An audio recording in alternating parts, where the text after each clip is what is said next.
마태가 전한 예수와의 복음 제가 정말 몇 달 만에 하는지 모르겠는데 조금 더 앞으로 더 예수와께 집중하고 사실은 그 몇 줄 되지 않은 자간 안에 너무나 많은 이야기가 있는 거예요. 그래서 늘 제가 많은 양을 한꺼번에 하지는 못했지만 오늘 52번째 주제 내가 원하니 깨끗하게 되어라. 그리고 53은 53-1과 53-2로 나누어질 것 같아요.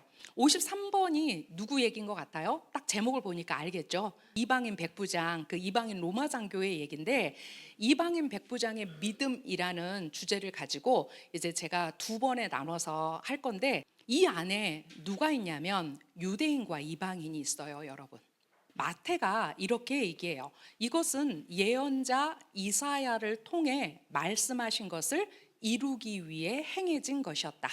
그가 친히 우리의 연약함을 가져가시고 우리의 질병들을 떠맡으셨다. 이 이야기로 8장 17절을 마무리하고 있거든요. 그렇다면 예수와께서 그 오셨을 때 메시아가 오신 목적 가운데 뭐가 있냐면 바로 우리의 연약함을 가져가시고 우리의 질병들을 떠맡으시는 그 역할을 하셨다라는 거죠. 유명한 얘기가 있어요. 마태복음 11장으로 조금 뒤로 가서 보면 요한안의 얘기가 있거든요. 요한안이 잡혀갔어요.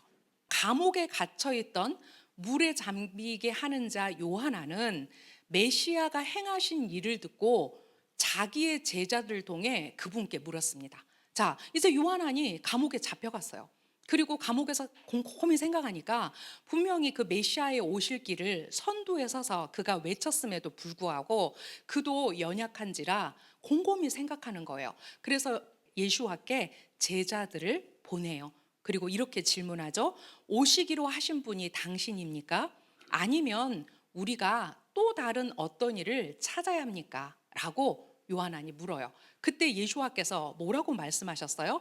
가서 너희가 들은 것과 보는 것을 요한안에게 말하여라 라고 말씀하세요. 자, 그리고 하시는 말씀이 내가 이렇게 네가 보고 너희들이 듣는 일을 하고 있지 않니? 라고 말씀하시는 거예요. 자, 어떤 일을 하고 계세요? 눈먼 사람이 다시 보게 되고 다리 저는 사람들이 걷게 되고 피부병에 걸린 사람들이 깨끗하게 되고 귀 먹은 사람들이 듣게 되고 죽은 사람들이 살아나고 가난한 자들에게 복음이 전해진다. 나로 인해 실족하지 않은 사람은 복이 있다라고 말씀하셨어요. 예수와는 당신의 이 사역을 이미 이사야서에서 타나크 안에서 예언되어진 사역이었기 때문에 구구절절히 말씀하실 필요가 없었어요. 왜냐하면 이사야 35장 5절, 6절에서 이제 장차 메시아께서 오셨을 때 이런 일들을 하실 거라고 이미 이사야가 예언했기 때문이에요. 그때 보지 못하는 자들의 눈이 뜨일 것이며 듣지 못하는 자들의 귀가 열릴 것이다. 그때 다리 저는 자가 사슴처럼 뛰고 말 못하는 자의 혀가 기뻐 외칠 것이다. 이미 이사야는 이제 그 메시아 시대를 이렇게 예언하고 있어요. 그리고 예수와께서 그 시험을 받으신 후에 회당에 가셔서 당신의 사역에 대해서 이렇게 말씀하고 계세요. 누가복음 4장 18절에서 19절 얘기예요. 자, 이 이야기는 이사야서 61장 1절에서 2절의 얘기를 담고 있어요. 아도나이의 성령이 내 위에 계신다. 그러므로 그분은 가난한 사람에게 복음을 전하게 하시려고 내게 기름을 부으셨다. 그분은 나를 보내셔서 갇힌 사람들을 위해 자유를 선포하고 눈먼 사람들을 위해 다시 보게 함을 선포하고 눌린 사람들을 놓아주고 아도나의 은혜를 선포하게 하셨다라고 이제 메시아의 사역을 시작하시면서 샤밧에 그 토라 포션 하프타라를 통해서 지금 이 말씀을 선포하고 계시다라는 거예요. 그렇다면 예수와의 사역이 이제 어떻게 드러나냐면 가장 사람들의 눈에 두드러진 사역이 뭐였냐면 바로 병을 고치는 사역이었어요. 우리가 그것을 성경 마가, 마태, 누가, 요한복음에서 볼 수 있죠.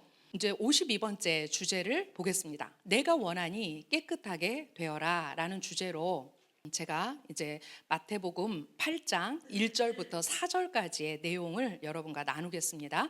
자, 마태복음 8장 1절에서 4절에 보면 어떤 한 사람이 예수와께 왔어요. 자, 예수와께서 그 산에서 내려오시자 큰 군중이 그분을 따랐습니다. 제가 예수와가 산에서 내려오셨는데 도무지 시작을 못하고 있다라고 여러분에게 얘기했었죠. 자, 예수와의 그 산상수훈을 우리가 어떻게 이해할 수 있냐면 바로 모세가 시내산에 올라가서 하나님께 토라를 받았죠. 그런데 예수와는 그 모세가 받은 토라를 이제 킹덤의 헌법으로 산상수훈하셨죠. 이제 우리가 알고 있는 그 모세가 받은 어떤 그 토라의 엑기스, 그리고 메시아의 복음, 그리고 이제 메시아께서 그 킹덤에 이 실제로 모세가 받은 이 10말씀들이 어떻게 적용되고 어떻게 실용화될 건지를 사실 마태복음 5장에서 7장은 우리에게 가르쳐 주고 있다라는 거예요. 그 말씀이 너무 커서, 그 말씀이 너무 위대해서 우리가 한 번에 그것을 다 받아들일 수는 없지만, 이제 우리가 언젠가 하나님의 킹덤의 여정을 걷다 보면 그 말씀들이 나의 삶이 되어서 사라지는 것들을 이제 하나님의 자녀들은 그들의 삶에서 그것을 알게 될 거라는 거죠. 이제 예수와께서 그 토라를, 그 킹덤의 헌법인 토라를 가르치시고 이제 내려오셨을 때 큰 군중이 그분을 따랐다고 마태가 얘기하고 있어요. 자, 우리가 마태복음을 읽을 때 반드시 우리 머리에 염두에 둬야 될 게 있어요. 마태가 지금 누구에게 말하고 있는지예요. 누구에게 말하고 있는지를 정확하게 알아야만 이 마태의 의도를 알 수 있어요. 자, 마태복음은 유대인 마태가 유대인들에게 쓴 복음이에요. 그렇다면 1차적으로 그 안에, 글씨 안에 들어있는, 자간 안에 들어있는 그 유대성, 유대적 복음을 우리가 정확하게 캐치해내야 된다는 거예요. 그때 혐오스러운 피부병으로 고통받던 사람이 와서 그분 앞에 무릎을 꿇고 말했습니다. 선생님, 만일 원하시면 저를 깨끗하게 하실 수 있습니다. 예수와께서 손을 내밀어 그를 만지시며 내가 원하니 깨끗하게 되어라 라고 말씀하셨습니다. 그리고 그는 즉시 피부병에서 깨끗하게 되었습니다. 유대인 신약 성경은 그 고통받는 그 사람의 병이 뭐라고 얘기하냐면 혐오스러운 피부병을 앓고 있다라고 말합니다. 자, 이 단어들이 어디에는 문둥병을 앓고 있고 어디에는 한센병을 앓고 있고 여러 가지 버전으로 번역된 걸 우리가 알 수 있죠. 그렇지만 이 혐오스러운 피부병을 타나크 안에서 우리가 찾아보면 이제 이 혐오스러운 피부병의 원인과 또 예수와께서 왜 이 피부병 환자에게 그렇게 선포를 하시는지를 우리가 알 수 있다는 거예요. 그분이 말씀하시기를 내가 원하니 깨끗하게 되어라 라고 말씀하셨어요. 그랬을 때 그가 피부병이 깨끗하게 되었다라고 지금 마태는 기록합니다. 그러자 예수와께서 그에게 말씀하셨습니다. 누구에게도 말하지 않도록 조심하여라. 그러나 제사장에게 점검받고 모세가 명령했던 희생 제물을 드려서 사람들에게 증거로 삼아라. 자, 이 말 안에 우리 안에 어떤 버전이 같이 돌아가야 되냐면 바로 토라 포션 맷조라가 같이 가야 합니다. 그 맷조라를 이해하면 왜 예수와께서 그를 제사장에게 보냈고 모세가 명령했던 희생 제물을 우리가 그게 뭐였지? 라고 이해할 수 있다는 거죠. 이 사람이 1차적으로 드려야 될 희생 제물이 뭐였을까요? 레위기가 기록하고 있죠. 한번 기억해 보세요. 뭐였을까요? 응? 찌뽀르? 바로 2마리의 새가 나와요. 그죠? 생각나시죠? 백향목이 나와요. 또 우슬초가 나와요. 이제 그런 것들이 이 피부병을 앓고 이제 나은 사람이 드려야 될 바로 희생 제물이었죠. 그 이후에 7일을 격리하고 나서 이제 더 제물을 드리는 내용이 레위기에 나와 있어요. 그러면 이것을 우리가 어떻게 이제 맷조라 레위기의 토라 포션과 이 마태 이야기를 연결해서 이해할 수 있는가요? 이 안에 굉장히 많은 이야기들이 있어요. 제가 겨우 1절부터 4절까지 읽고 지금 많은 얘기를 하고 있죠. 그렇다면 이제 여러분들이 스스로 궁금해해야 돼요. 도대체 이 이야기가 어떻게 연결되는 거지? 첫 번째 주제는 혐오스러운 피부병으로 고통받던 사람이 왔다라고 했어요. 제가 이것을 CJB 버전하고 히브리어 마태복음을 찾아봤더니 바로 이 혐오스러운 피부병이 뭐였냐면 짜라하트였어요. 여러분, 짜라하트가 뭐예요? 우리 메쪼라를 뭐라고 번역할 수 있냐면 짜라하트를 앓고 있는 사람이라고 번역할 수 있어요. 자, 우리 성경을 통해서 누가 짜라하트였죠? 누가 짜라하트에 걸린 메쪼라였죠? 기억을 더듬어 보세요. 나아만이 그랬어요. 맞아요. 나아만이 메쪼라였어요. 또 성경에서 미리암이 메쪼라였어요. 또 누가 메쪼라였을까요? 모세가 메쪼라였어요. 그죠? 그 품에 손을 넣어라 그랬더니 어떻게 됐어요? 하얘졌다라고 성경은 기록하고 있어요. 우리가 왜 이 메쪼라의 의미를 이 혐오스러운 피부병을 앓고 있는 사람과 연결해야 될까? 짜라하트로 고통받는 사람, 사실 이 짜라하트를 단순하게 피부병이다, 한센병이다, 문둥병이다 이렇게 번역하기가 어려워요. 하지만 그 의미를 담아낼 수 있는 한국말이 그 정도기 때문에 담아냈는데, 이제 이 짜라하트가 왜 그 사람에게 왔는지를 이해한다면 이 병이 어디에서 왔는지를 알 수 있다는 거죠. 그래서 히브리어 마태복음에는 이 혐오스러운 피부병으로 고통받던 사람을 뭐라고 표현했냐면 이쉬 메쪼라라고 표현했어요. 짜라하트를 앓고 있는 사람을 메쪼라라고 해요. 근데 메쪼라를 앓고 있는 바로 그 남자가 지금 예수와께 왔다라는 거예요. 네, 우선 우리의 가장 기본적인 이해는 여기에서부터 시작해요. 자, 악성 피부병, 짜라하트는 악한 말 라숀 하라에 대한 형벌이다. 아마도 우리 공동체는 지금 이걸 전부 다 이해할 거예요. 우리가 특별히 이제 메쪼라 토라포션을 할 때 이 메쪼라의 원인이 바로 뭐였냐면 라숀 하라였어요.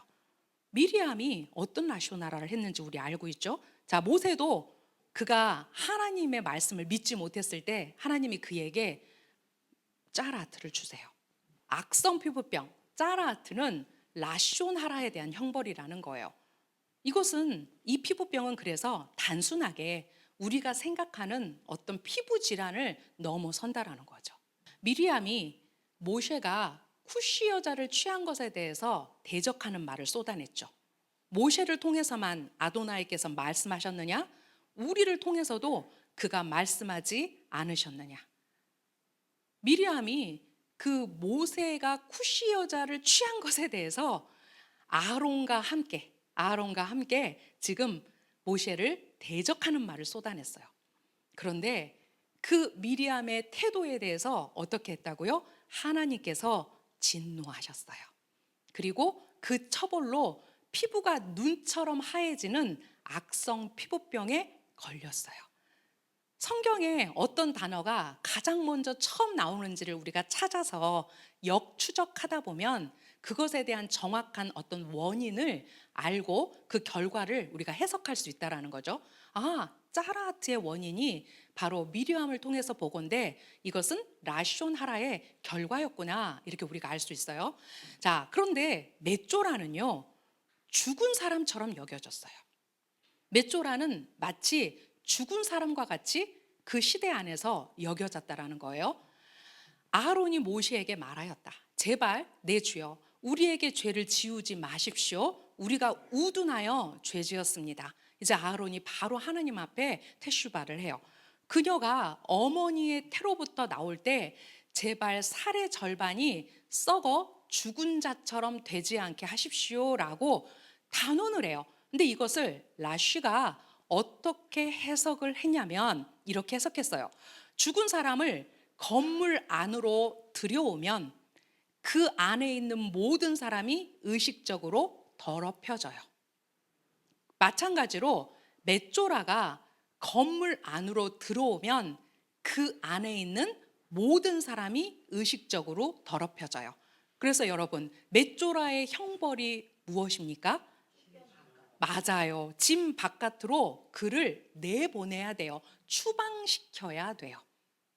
그랬을 때 아주 짧고 굵게 모세가 하나님께 기도하죠. 제발 하나님, 제발 그녀를 고쳐 주십시오. 라고 딱 이 한마디로 미리암을 위해서 기도해요. 자, 민수기 12장 14절에서 15절을 보면 이제 이 맷조라인 미리암을 어떻게 하나님께서 라고 말씀하시냐면, 그녀 아버지가 그녀 얼굴에 침을 뱉었으면 그녀는 7일 동안 수치스러워 해야 하지 않겠느냐. 자, 그녀로 하여금 7일 동안 진 밖에 갇혀 있다가 그 후에 돌아오게 하여라 라고 말했어요. 이게 우리가 가장 잘 알고 있는 유대적 레퍼런스의 칼 보코메르 용법이죠. 아버지의 얼굴에 침을 뱉어도 7일을 진영 밖으로 나가 있어야 돼요. 그런데 미리암은 지금 누구 얼굴에 침을 뱉은 거예요? 하나님의 권위에 침을 뱉은 거거든요. 그렇기 때문에 하물며 아버지의 얼굴에 침을 뱉어도 7일 동안 수치스러워해야 하지 않겠느냐? 하물며. 그래서 미리암도 이제 진 바깥으로 추방되는 그런 이제 형벌을 받는 거죠. 그래서 미리암은 진 바깥에서 7일 동안 갇혀 있었다. 탈무드는 되게 재미있는 얘기를 해요. 왜 미리암이 딱 7일만 갇혀 있었을까? 14일 아니고 왜 7일만 갇혀 있었을까? 그가 그 모세를 살렸잖아요. 그 바구니에다가 모세를 넣어서 이제 그 물에 띄웠을 때 모세가 어떻게 되는지를 미리암이 쫓아가 가지고 그가 공로를 쌓았기 때문에 하나님이 겨우 7일 동안만 그녀를 진 바깥으로 나가겠다. 그런 재미있는 이야기가 있어요. 자, 신명기 24장 8절에서 9절에서는 이 맷졸에 관한 이야기를 다시 한번 모세를 통해서 하세요. 악성 피부병의 환부에 관하여 잘 지켜 행하도록 주의하여라.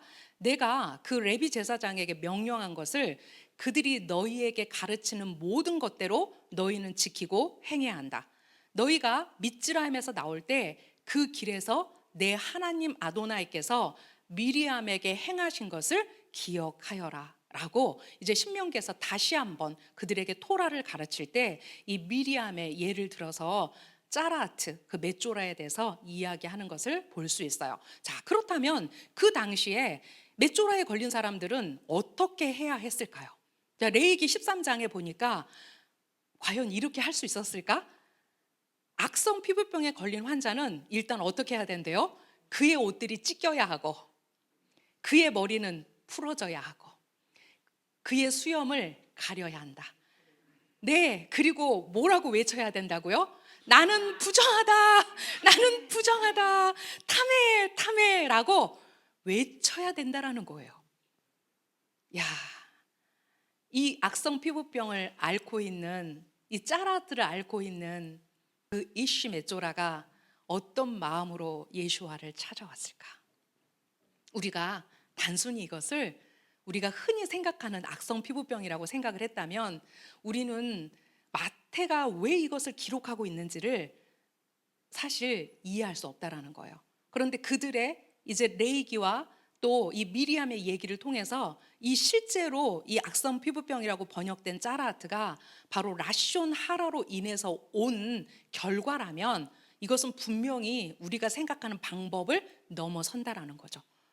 환부가 있는 모든 날 동안 그는 부정하니 그가 사는 곳은 진 바깥이 될 것이라고 그랬어요. 실제로 짜라트에 걸린 사람들은 진 안으로 들어올 수 없었어요. 지금 이 이야기가 펼쳐지고 있는 것은 성전 시대예요. 1세기 당시예요.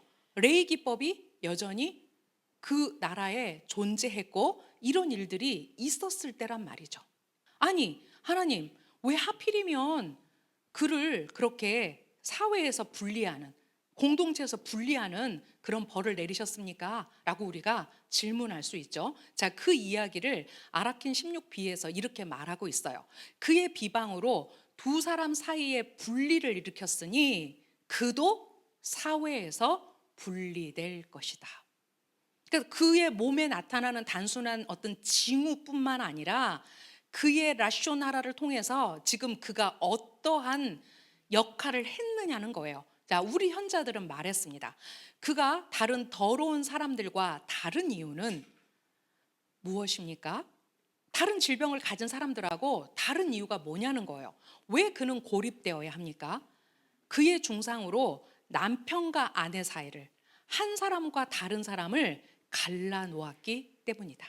이 논리는 사람이 라쇼나라, 즉 다른 사람을 비하하는 말을 하는 결과로 짜라트에 걸렸다는 전제에 기초하고 있다.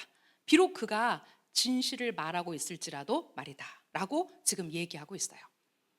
그의 사회적 격리, 그의 사회적 분리가 바로 그의 비방으로 인해서 무엇을 깨버렸다는 거예요? 연합을 깨뜨렸다는 거예요. 사랑을 깨뜨렸다는 거예요. 여러분, 우리는 지금 대한민국에서 벌어지는 이 엄청난 라시온 하라에 정말 충격 속에 살고 있어요. 때로는 우리가 어떤 그 본인이 컨트롤할 수 없는 상황이 되면 사실 우리 안에 여전히 이런 라시온 하라의 기질들이 있어서 그것을 뚫고 나와요.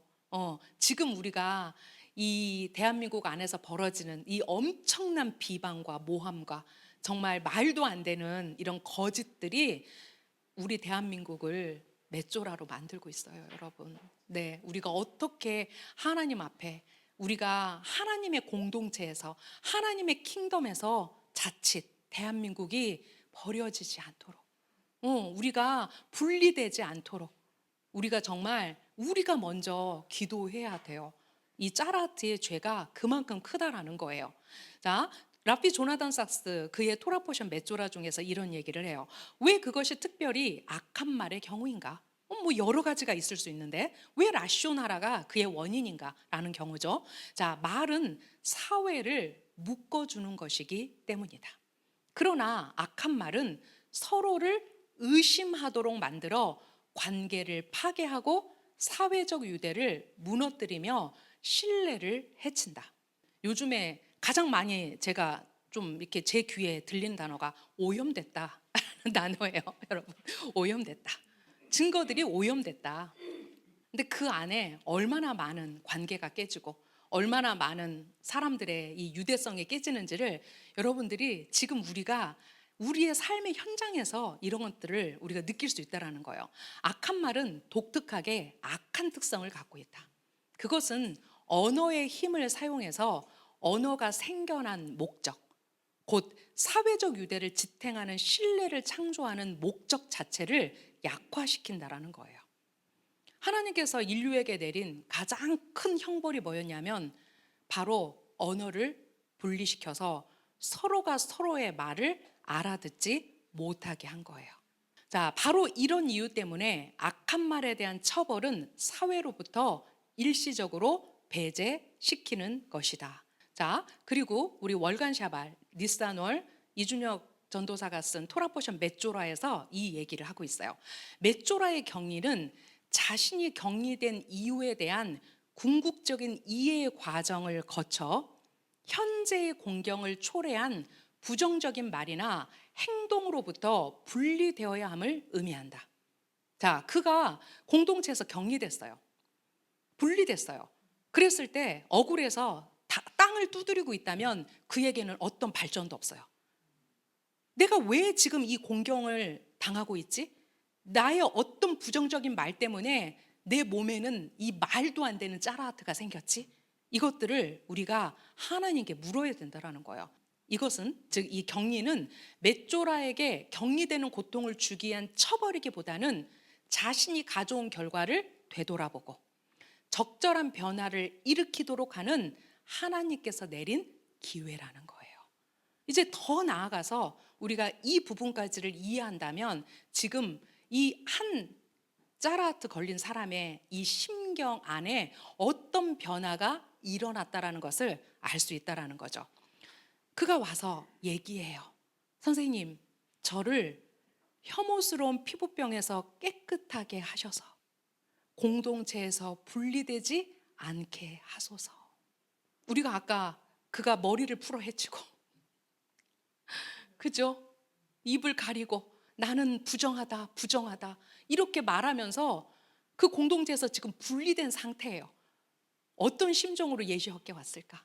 단순히 우리가 성경에서 그냥 한 줄로 읽고 내려갈 그 문제가 아니라는 거예요. 그가 어떤 마음으로 지금 예수와께 왔을까를 우리가 한번 이야기하자는 거예요. 예수와께서 손을 내밀어 그를 만지시며 라고 얘기했어요. 마태복음과 마가복음의 기록이 조금 달라요. 마태복음은 예수와께서 손을 내밀어 그를 만지셨다라고 표현했고요. 마가복음 1장 40절에서 42절을 보니까 예수와께서 그를 불쌍히 여기시고, 불쌍히 여기셨다는 얘기는 그를 긍휼히 여기시고 손을 내밀어 만지시며 말씀하셨습니다. 내가 원한다, 깨끗해져라. 이제 마가는 마태의 이야기보다는 조금 더 우리가 이해할 수 있는 그 상황을 더 많이 설명해요. 이 이야기에서. 자, 보세요. 아주 긴 히브리어를 썼어요. 그런데 걱정하지 마세요. 아래 한글로 다 적어놨죠. 베로브 라하마브, 우리 베로브 하스데카, 우리 찬양할 때 하잖아요. 이제 막 단어들이 보이실 거예요. 베로브 라하마브, 그의 큰 긍휼로, 그의 큰 자비로, 라하밈, 그 안에 단어가 보이시죠? 자, 호시트 예슈아 에트야도, 예수와께서 손을 내미셔서 나가보 베 아마르 엘라브, 그를 만지시며 아마르 하셨어요. 자, 뭐라고 하셨다고요? 로츠 아니, 내가 원한다, 히타헤르, 깨끗함을 받아라 라고 말씀하셨어요. 예수와는 대제사장이세요. 맷조라의 부정과 맷조라의 정결을 유일하게 말하고 그것을 판단할 수 있는 권한이 누구에게 있냐면 제사장에게 있었어요. 제사장이 부정하다라고 선포를 해야만 그 맷조라가 부정했어요. 그리고 제사장이 이제 완치되었다, 부정하지 않다라고 말할 때만 그 맷조라는 이제 완치 판정을 받았어요. 그런데 대제사장이신 그분께서 내가 원하니 깨끗해져라, 깨끗함을 받아라 라고 말씀하셨다라는 거예요. 와, 히브리어로 보니까 감동이 100배예요. 역시 히브리어 안에 들어있는 우리가 많은 그 의미들을 알기 때문에 그 예수와가 어떤 마음으로 이를 고지셨는지를 알 수 있었어요. 짜라트를 가진 그가 어떤 마음으로 예수와께 나아갔을까? 자, 그는 어떤 마음으로 나갔을까? 그는 사회적 통념을 깨고 그가 예수와께 다가가기 위해서는 엄청난 용기와 믿음이 필요했을 것이다. 그리고 그 안에는 이 엄청난 용기와 믿음뿐만 아니라 바로 그가 하마시아라는 인식이 분명했다라는 것도 알 수 있다라는 거예요. 그가 하마시아이기 때문에 하늘의 권리를 가지고 본인의 병을, 자신의 병을 낫게 할 수 있다라는 믿음을 가졌다라는 거예요. 예수와는 그의 심중을 보셨고 그분의 큰 긍휼로 그를 직접 만지셨다. 만지면 안 돼요. 죽은 사람도 만지면 안 돼요. 근데 아까 뭐라고 그랬어요? 맷조라는 죽은 자와 같다라고 했어요. 그게 그 당시 유대 사회의 통념이었어요. 그런데 그도 그 사회적 통념을 깨고 예수와께 왔고 예수와도 그 모든 통념을 깨고 그를 직접 만지셨다라는 거예요. 자, 대제사장이신 그분의 선포로 그는 나음을 받았고 그의 사회적 격리, 즉 배척, 사회적 배척이 끝났음을 알리셨다. 제사장에게 가서 보여라 라고 말씀하시죠. 왜냐하면 이제 실제 그 당시의 제사장이 그 짜라트 걸린 사람에게 선포해야 돼요. 너는 깨끗해졌다, 너는 나았다 라고 말해야 돼요. 자, 그래서 예수와께서 그 선례대로 제사장에 가서 보이고 아무 말도 하지 말고 그 레위기 법에 따라서, 토라의 법에 따라서 예물을 드려라 라고 말씀하세요. 짜라트 상태의 시작과 종료는 오직 누구에 의해서만? 제사장의 선언에 의해서만 결정되었기 때문이에요. 어떤 사람이 의심스러운 짜라트의 징후를 보였을 때 이는 짜라트에 대한 복잡한 율법을 잘 아는 전문가에 의해서 검사되었어야 해요. 그 대표적인 사람이 제사장이죠. 자, 하지만 짜라트로 진단되었다 하더라도 제사장이 그를 부정하다 선포하기 전까지, 부정하다고 선언하기 전까지는 부정의 상태가 아직 발효되지 않아요. 또 맷조라의 격리도 역시 시행되지 않아요. 자, 이와 같은 이유로 짜라트의 모든 신체적 증상이 사라졌다 하더라도 부정의 상태에서 벗어나고 공동체로 복귀하는 것은 오직 제사장의 선언을 통해서만 가능했어요. 이것이 바로 레위기의 법이었어요.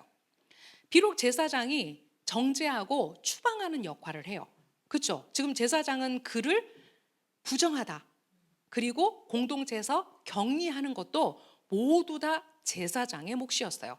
하지만 그 이스라엘을 사랑하고 백성을 축복해야 되는 제사장의 입장에서 어찌 보면 이것은 제사장의 본질적인 성격과 역할에 정면으로 배치되는 역할이었어요. 자, 제사장의 역할은 그분의 백성 이스라엘을 사랑으로 축복하는 거였기 때문에 그래요. 그런데 바로 그러한 이유로 하나님께서 제사장에게 맷조라를 정죄하는 임무를 맡겼다라는 거예요. 아무나 그에게 정죄의 화살을 쏠 수 없다는 거예요. 정죄의 말을 할 수 없다라는 거예요.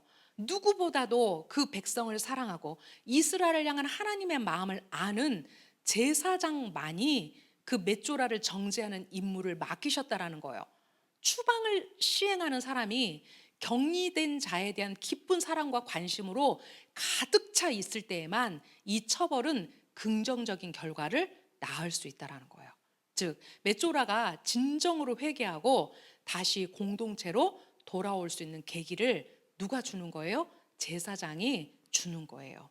그게 제사장에게 하나님께서 그 맷조라의 그 모든 미츠보트를 맡기신 이유죠. 자, 그리고 말해요. 누구에게도 말하지 않도록 조심하라고 그래요. 그런데 그 맷조라, 이쉬 맷조라가 어떻게 했을까요? 마태복음은 기록하지 않는데요. 마가복음은 기록해요.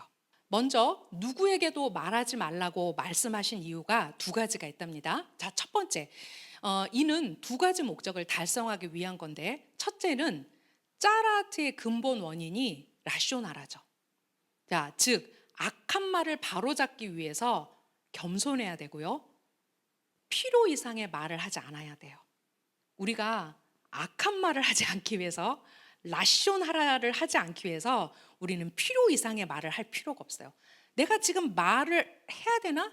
유대인들은 뭐라고 가르치냐면 그게 혹여 선한 말이라 할지라도 그 말이 공동체에 유익이 되지 않는다면 입을 다물라고 그래요.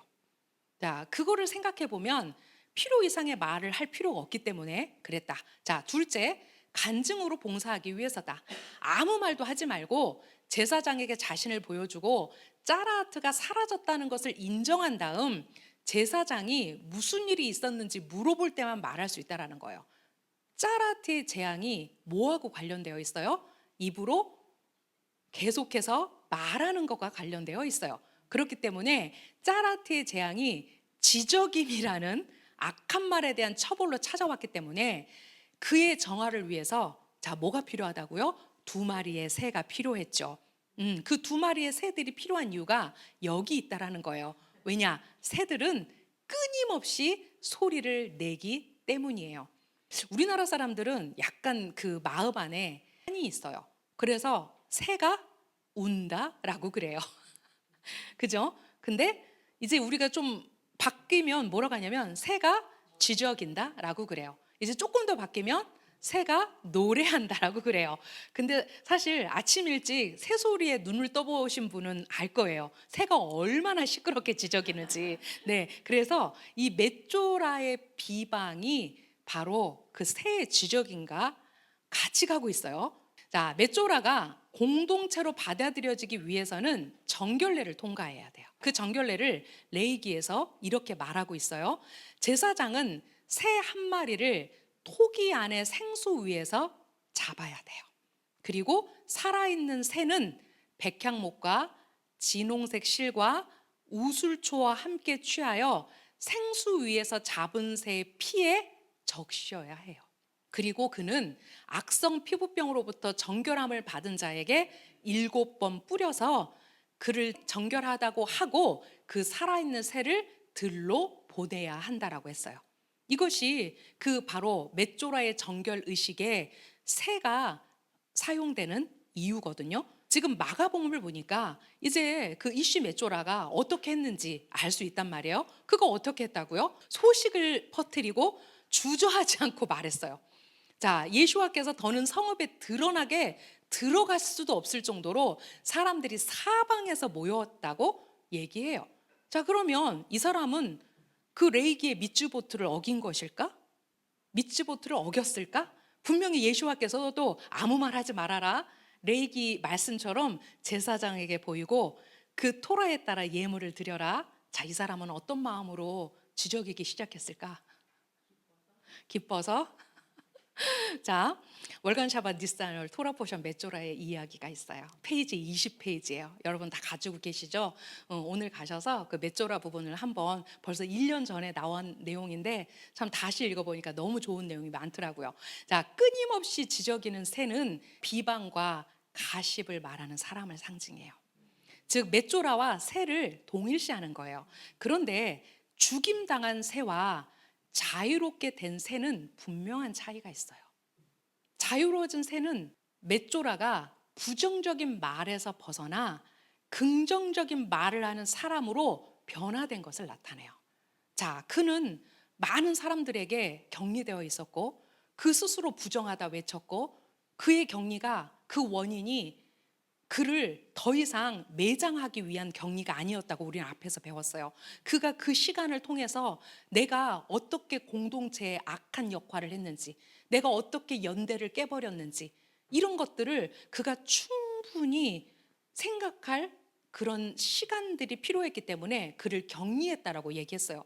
근데 이제 대제사장이신 예수와께서 그를 긍휼히 여기시고 그가 정말 용기를 내어서 예수와께 왔을 때, 그의 병이 고쳐질 거라는 그 믿음을 가지고 왔을 때 그를 긍휼히 여기시고 고쳐주셨죠. 네, 그렇다면 그는 그 죽임당한 새가 그 자신이 죽임당했다면 이제 그 핏부림으로 인해서 정결하게 된 그 자유로워진 새가 된 거죠. 그리고 그의 입술을 통해서 또 라쇼나라를 말할 것인가? 또 사람들을 비방하고 험담하고 거짓으로 유포하는 이런 일들을 할 것인가? 아니, 아마 그 정도로 수치를 당했다면 이제 그는 어떻게 하나님 앞에, 그 미츠보트 앞에 돌아왔겠는가? 우리가 그걸 볼 수 있다는 거예요. 자, 이 사람은 긍정적인 말을 하는 사람으로 변화됐다라는 거예요.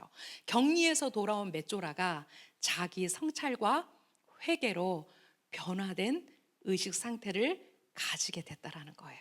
그가 많은 사람들에게 뭘 전했을까요? 단순히 나 병이 났어 이거 전했을까요? 많은 사람들이 놀랬을 거예요. 저 부정환자가, 그 혐오스러운 악성 피부병에 걸렸던 자가 아이와 같은 피부로 다시 돌아와서 그는 예수와가 바로 여러분 모두가 기다리고 있는 하마시아이십니다. 그 복음을 그가 전했을 거예요. 그리고 예수와께서 오셔서 하실 일들, 피부병을 낫게 하고 눈먼 자의 눈을 보게 하고 귀먼 자의 귀를 열어서 그의 귀가 열리게 하고, 이런 그 좌절한 요한안에게 네가 보고 들은 것을 전해라 라고 말씀하신 것처럼 아마 이 이시메쪼라, 이제 그의 부정함을 털어버린 그가 과연 사람들에게 무엇을 전했을까? 이 1절에서 4절밖에 되지 않는 이 많은 얘기 안에 마태는 누구에게? 유대인들에게. 왜 이 얘기를 하고 있는 거지? 왜 이 얘기를 하고 있을까? 그들은 그 유대 땅에서 맷조라들이 되어서 추방되었죠. 1차 성전이 무너졌을 때, 그리고 예수와께서 오셨을 때 그 유대 사회를 장악하고 있었던 그 많은 사람들 안에 엄청난 반목들이 있었다는 걸 알 수 있어요. 사두개파가 있었고, 그래요, 바리새파가 있었고, 또 시칼이라고 불렸던 열혈 민족주의자들이 있었고, 맞아요, 그 사람들 우리가 열심당원이라고 하죠. 또 거기에 헬라파 유대인들이 있었고, 헬라에 완전히 붙어서 그 토라의 미츠보트를 따르지 않는 많은 자들이 있었어요. 이제 예수와께서 30년 어간에 가셨을 때, 불과 언제? AD 70년에 그 땅은 2차 성전은 멸망당했어요. 어쩌면 이 짧은 이야기 안에 우리가 그 유대의 역사를 돌아보건대 이제 그 유대의 역사가 어떻게 펼쳐질 것인지에 대한 그림들이 있다라는 거예요. 하지만 너무 놀라운 것은 대제사장이신 예수와께서 이제 그들을 긍휼히 여기셔서 그 예수와께 나온 사람들을 어떻게 하실 거다? 고치실 거다. 우리가 그거를 알 수 있다라는 거예요. 네. 자, 그러나 그는 소식을 퍼뜨리기 시작했고 그 일에 대해 주저하지 않고 말했습니다. 누가복음은 이렇게 기록했어요. 그러나 예수와에 대한 소식이 계속 또 퍼져나갔고 큰 군중이 말씀을 듣고 자신들의 질병도 고침을 받으려고 모였습니다. 어쩌면 이제 그 긍정적인 지적임으로 그 예수와의 복음을 전하는 그 한 사람으로 인해서 예수와께서 이 땅에 오신 그 목적이 실현되고 있는 거예요. 물론 이제 이것이 역사 속에서 다시 한번 재현될 것이고 너무나 많은 맷조라들, 이제 추방당한 그 맷조라들이 그 땅에 돌아와서 이제 예수와께서 그들에게 생수를 부으셔서 그들의 마음을 깨끗하게 하셨을 때 그들이 어떤 마음으로 그 땅에 돌아오게 될까? 그러니까 단순히 짜라트를 가진 그 피부병을 가진 이 어떤 치유 안에서 우리가 좀 더 깊이 들어가서 지금 이것을 21세기를 사는 우리가 어떻게 이 문제를 또 이 말씀을 해석하고 이것이 우리의 삶 안에서 어떻게 실현돼야 되는지까지를 우리가 볼 수 있다라는 거죠. 이것은 유대인 마태가 유대인들에게 쓴 그 이야기 안에서 그들에게 많은 이야기를 하고 있다라는 거예요. 유대인들은 예수와께 나오려면 용기가 필요해요. 1세기도 마찬가지고 지금도 마찬가지예요. 용기가 필요해요. 아직 예수와를 영접하지 않은 유대인들이 너무나 많고 우리의 이방인의 역할이 이스라엘과 함께 서는 것을 모르는 이방 교회가 너무나 많아요. 하지만 이렇게 용기를 내서 그분에게 다가가는 많은 이제 장차 그 하나님의 킹덤으로 들어올 유대인들이 아마 이 짜라트를 앓고 있는 이 이시 메조라에게 저는 많은 교훈을 받게 될 거라고 생각해요. 그들의 눈이 열려서 그들이 정말 마태복음을 그들의 손으로 스스로 열어서 볼 수 있다면 이 이야기 안에 너무나 많은 사인들이 있다라는 거죠, 여러분. 네. 자, 53번 주제는 53-1 이방인 백부장의 믿음입니다. 앞에 초입부만 제가 오늘 조금 할 것 같아요. 뒤에 생각보다 할 얘기가 너무 많아요. 왜냐하면 이방인 백부장에게 예수와께서 뭐라고 하냐면 네가 아브라함과 이스학과 야곱과 함께 동에서 서로부터 온 사람들과 함께 앉을 거라고 얘기해요. 그런데 정작 당신의 백성들은 이를 갈며 어두운 곳에 있을 거라는 말씀이 있어요. 그래서 자칫 이것을 어떻게 해석하는 사람들이 있을까요? 안 봐도 그림이 보이죠? 안티세미티즘 관점에서, 안티 유다이즘 관점에서 이 마태복음이 누구에게 쓴 건지를 모르는 이방 기독교가, 이방의 신학들이 함부로 그렇게 말했다라는 거죠. 아니에요. 지금 우리가 이 짜라트를 가진 자, 그 이야기 안에서 지금 마태가 말하고자 하는 것들을 이제 우리는 한 단면을 겨우 본 거예요. 더 많은 이야기들이 있을 수 있어요. 그렇다면 이방인 백부장의 믿음, 내 믿음대로 될지어다. 과연 그 안에 얼마나 많은 이야기들이 있겠느냐는 거죠. 네. 자, 마태복음 8장 5절에서 13절입니다. 예수와께서 크파르나움에 들어가셨을 때 한 백부장이 나와 도움을 구했습니다. 유대인 신약 성경은 이 백부장을 로마 장교라고 번역했어요. 여러분, 크파르나움은 예수와의 공생의 기간에 가장 많이 메시아 되심을 보여준 곳이에요. 자, 선생님, 제 하인이 중풍병으로 집에 누워 심히 고통받고 있습니다. 예수와께서 말씀하셨습니다. 내가 가서 그를 고쳐주겠다. 그러나 백부장이 대답했습니다. 선생님, 저는 당신을 제 집에 모실 자격이 없습니다. 명령만 하시면 제 하인이 회복할 것입니다. 저도 권위 아래에 있는 사람이고 제 아래로도 병사들이 있어서 이 병사에게 가라 하면 가고 다른 병사에게 오라 하면 옵니다. 제 노예에게 이것을 하라 하면 그가 합니다.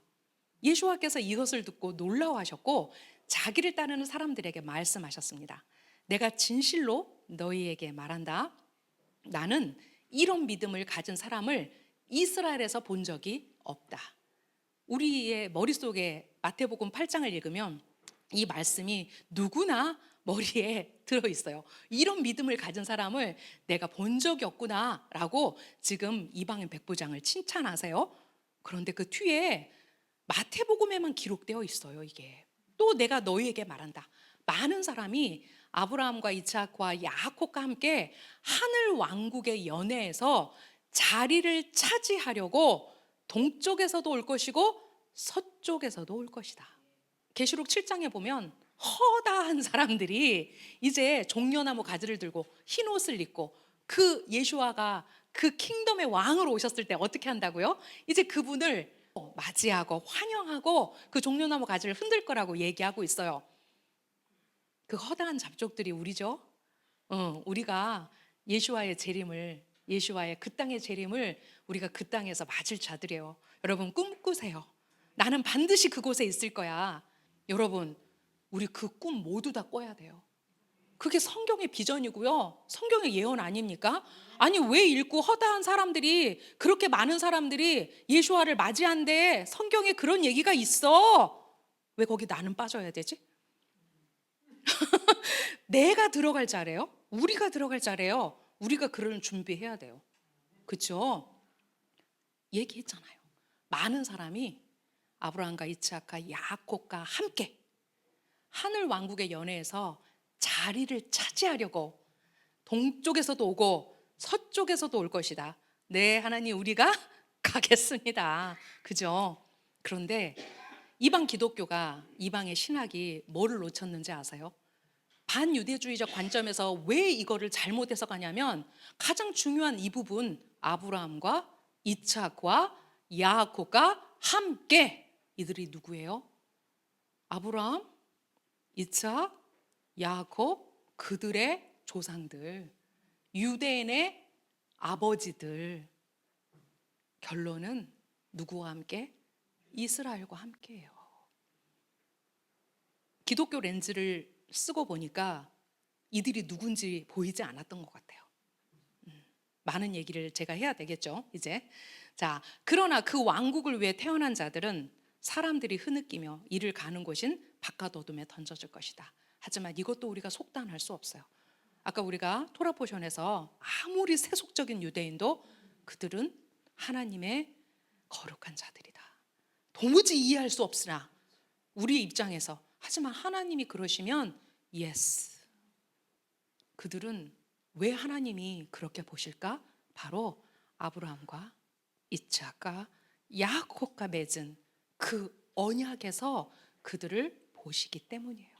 근데 우리는 이스라엘에 접붙여지지 않으면, 이스라엘의 참 올리브나무에 다바크되어 있지 않으면 우리는 근본이 없는 사람들이에요.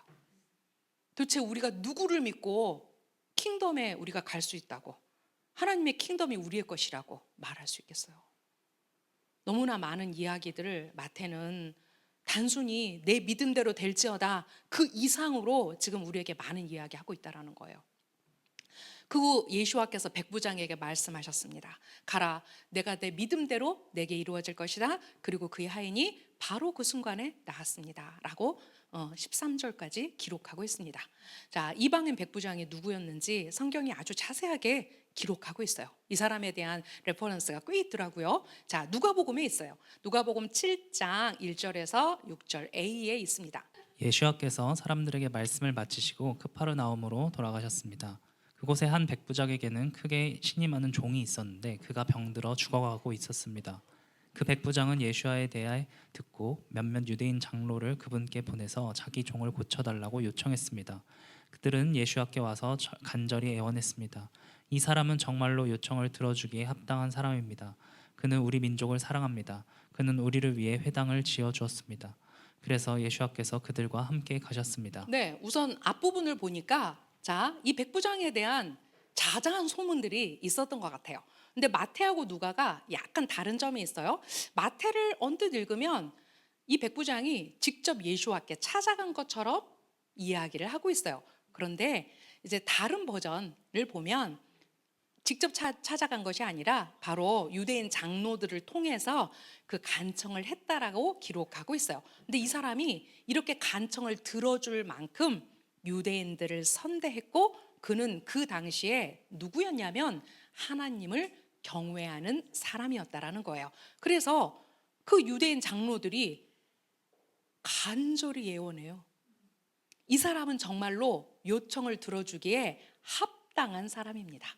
그는 우리 민족을 사랑합니다. 그는 우리를 위해 회당을 지어주었습니다. 우리 민족을 사랑한다라고 유대인 장로들이 느낄 만큼 이방인 로마 장교가 그런 역할을 했다라는 거예요. 칭찬받고 있어요, 지금. 이방인 백부장은 메시아 알프레드 에더사임의 메시아 제3권에서 제가 발췌한 내용입니다. 자, 이방인 백부장은 실제로 존재한 역사적 인물이다. 그는 크파르나움에 주둔하여 헤롯 안디바에게 봉사한 군대의 지휘관이었다. 우리는 그런 군대들이 주로 사마리아인들과 가이샤라의 이방인들 중에서 모병된 사실을 알고 있다. 이게 요세푸스의 유대 전쟁사에 이 기록이 남아 있다고 합니다. 백부장은 유대인들을 사랑하고 이스라엘의 하나님을 경외하는 사람으로 그의 공식적 직책에 있어서뿐만 아니라 그 사랑과 경외로 유대인들에게 회당을 지어주었다.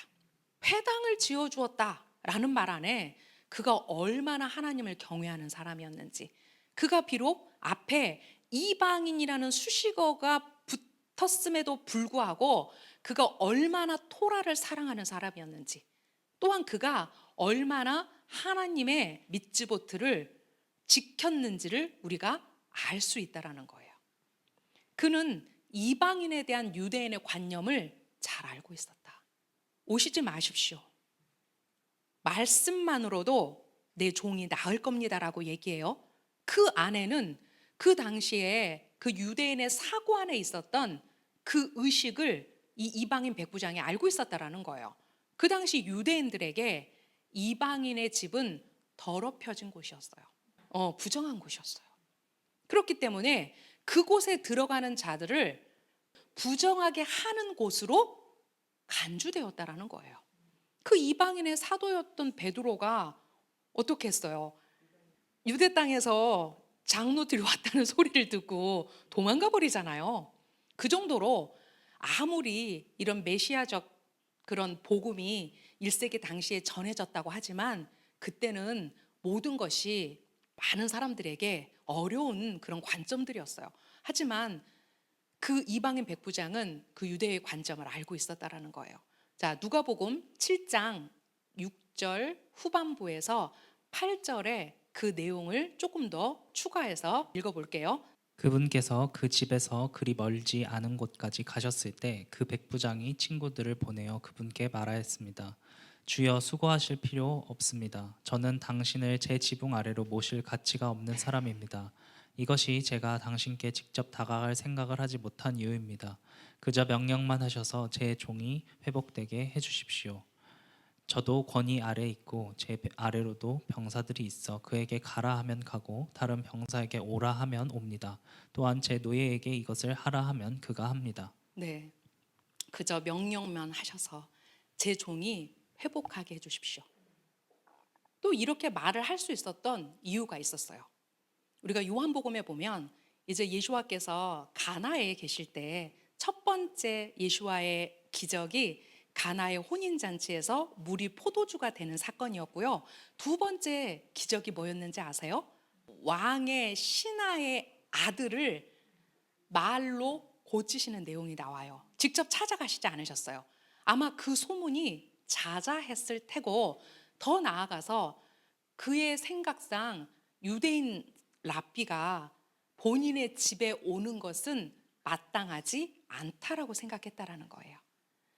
헤롯궁에 있는 동료 관리, 그 왕의 신하의 아들이 예수와의 말씀으로 병이 나은 곳이 바로 크파르나움이었죠.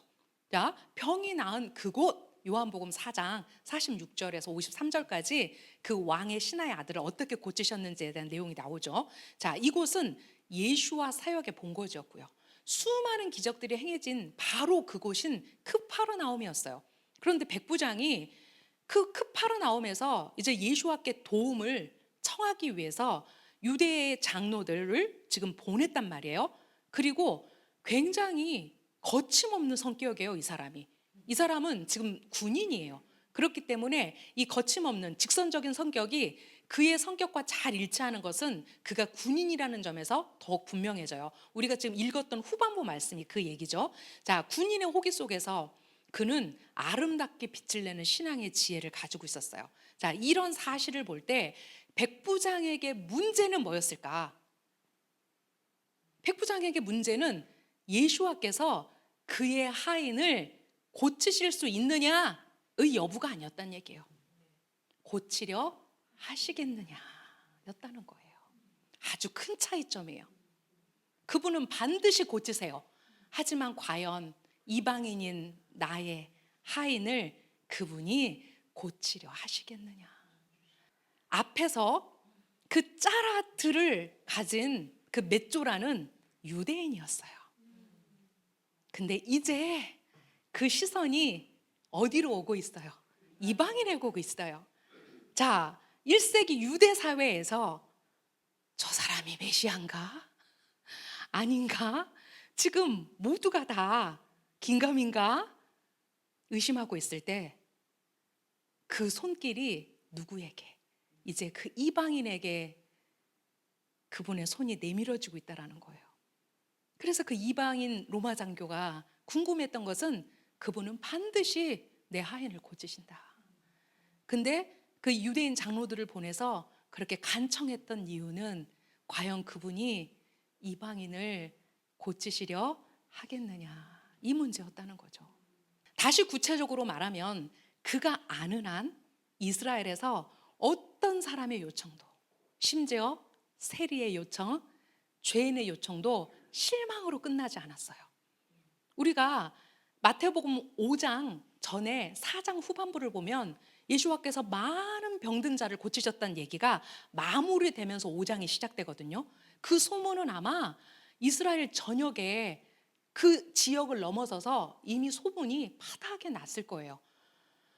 이방인인 그가 이 축복에 참여하는 것이 금지당하지 않겠는가?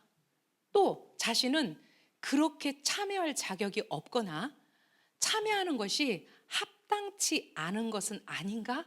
라고 그가 생각했을 거라는 거예요. 이와 같이 이 이야기는 메시아 사역의 성격뿐만 아니라 이방인 세계와의 관계에 있어서 중요한 질문을 제기한다라는 거예요. 그분은 유대인의 왕이고 헬라인의 왕이고 이제 하나님의 아들로 그 킹덤의 주인이신 그분.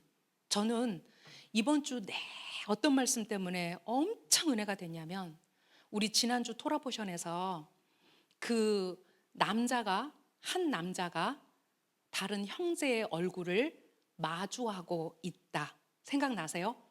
그게 어떤 얘기였어요? 바로 속죄소의 얘기였죠, 여러분. 속죄소는 단순히 카포레트의 개념을 뛰어넘어 여러분, 바울은 예수와를 카포레트라고 말했어요. 근데 이거를 우리가 화목제물, 속죄제물로 번역이 되면서 유대인들의 사고 안에서 왜 카포레트가 예수와인지, 그 카포레트 위에 있는 그 두 그룹이 왜 한 남자가 한 형제의 얼굴을 마주보고 있는지, 어디에서만 가능하다?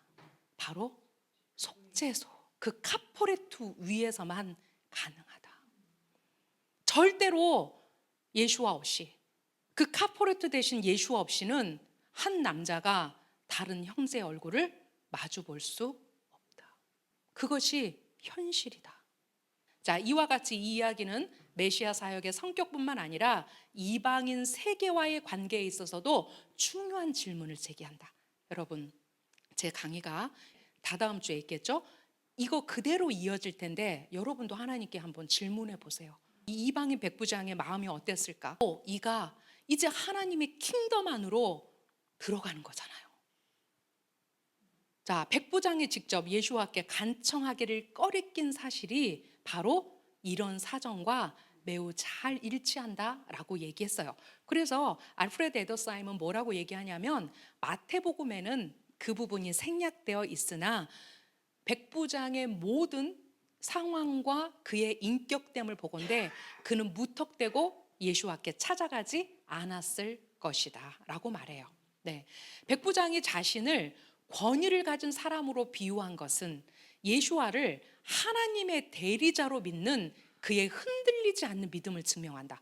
백부장이 뭐라고 얘기해요? 그저 명령만 하셔서 제 종이 회복하게 해주십시오. 저도 권위 아래에 있고 제 아래로도 병사들이 있어서 가라 하면 가고 오라 하면 옵니다. 또 제 노예에게 이것을 하라 하면 그가 합니다. 이 말 안에 들어있는 것은 백부장이 자기 자신도 그런 권위를 가진 자로서 그렇게 말하면 그들이 움직이는데, 자, 예수와 누구예요? 하나님의 대리자, 하나님의 아들 하마시아이신 그분에 대한 흔들리지 않는 믿음을 지금 그가 증명하고 있다라는 거예요. 말씀만 하십시오 라는 그 말 안에는 엄청난 믿음이 들어있다라는 거예요. 이제 유대인의 관점에서 한번 또 우리가 볼까요? 하시두투에서는 짜디크의 기도가 자연의 필연성을 부정하면서까지 사건의 진행 과정을 바꿀 수 있다고 가르친다. 자, 이것은 하나님이 존재하며 의인의 기도를 들으시고 전체 자연 질서를 재편하신다는 가시적인 증거이다. 짜디크는, 의인은 하나님과 연결되어 있어 그의 믿음과 단순한 말 한마디로 근원에 직접 도달하고 자연을 초월할 수 있다. 자, 그 짜디크가 누구세요? 지금 바로 그 백부장이 그의 하인을 고쳐달라고 보낸 바로 그 랍비이신 예수와 바로 그분이시라는 거예요. 그 짜디크에 대한 믿음 안에서 그가 그렇게 말하고 있다라는 거예요. 따라서 짜디크는 하늘의 명령으로 인한 질병을 되돌릴 수 있는 힘을 가지고 있다. 자, 우리가 레위기를 통해서 다리 저는 자 성전에 들어갈 수 없어요. 눈먼 자, 고자 성전에 들어갈 수 없어요. 그런데 그 신경계에 이상이 온 그들을 자연의 질서를 초월해서 예수와께서 고쳐요. 그분이 바로 짜딕, 그분이 의인이라는 바로 하늘의 증거였다라는 거죠. 이거는 이방인은 도무지 이해할 수 없는 레퍼런스예요. 하지만 그들 안에서는 얼마든지 가능한 유대의 전통 안에서 이해할 수 있는 레퍼런스라는 거예요. 자, 리쿠데의 모할 안에서 이렇게 얘기했어요. 짜디크는 죽은 자를 부활시킬 것이다. 그리고 경이로운 일을 행할 것이다. 누가 그렇게 하셨어요? 예수와께서 그렇게 하셨어요. 죽은 자를 살려내실 거예요. 이제 그들을 부활시키실 거예요. 그분이 바로 하나님의 대리자이신 짜딕이라는 그 증거가 되는 거죠. 네, 다음 시간은 53-2 내가 믿은 대로 내게 이루어질 것이다. 다다음 주에 이제 이거 이어서 53-2번을 가지고 또 여러분과 나눌 겁니다. 그리고 이제 그 다음 얘기가 그 베드로의 장모의 열병 고쳐주는 이제 그 얘기로 나오죠. 그래서 앞으로 정말 그 예수와께서 그의 메시아 되심을 어떻게 증명하시는지에 대한 많은 이야기들, 그리고 산상수훈에서 우리에게 직접 가르쳐 주신 그 삶을 예수와의 삶 안에서 우리가 이제 배우는 그런 시간들이 될 것 같아요. 네, 기도하고 마치겠습니다. 하나님 감사합니다. 예수와 당신께서 그 이스라엘과 그 이방인들, 그 유대인과 이방인들 가운데 이제 당신께서 그 속죄소가 되셔서 당신의 그 모든 일들 가운데 한 남자가 한 형제의 얼굴을 마주보는 그 일들을 이루시는 것을 우리가 큰 비전으로 봅니다. 오늘 마태복음 8장을 통해서 짜라트를 가진 그 유대인이 어떻게 고쳐짐을 당하는지, 또 이방인의 그 하인인 중풍병자의 하인이 어떻게 그 이방인의 믿음을 통해서 이제 고침을 받는지, 주님, 우리가 이런 이야기들을 통해서 그 자간 안에 숨겨진 하나님의 그 놀라운 비밀들을 더욱더 발견하는 자들이 되게 해주십시오. 주님, 우리가 이 시대 가운데 정말 그 라숀 하라가 그 끝이 어디인지 모르고 주님, 지금 이 공중권세 잡은 자들로 인해서 이 땅이 정말 까맣다 못해 암흑 것 같습니다. 하나님, 우리가 이 시대를 분별하고 이 시대의 행태를 쫓아가지 않고 우리가 토라의 말씀대로 우리의 입과 우리의 일을 통해서 우리의 혀를 책임지는 자들이 되게 해주십시오. 그렇게 하실 이스라엘의 하나님을 찬양합니다. 베쉔 예슈아 하마시아 아멘.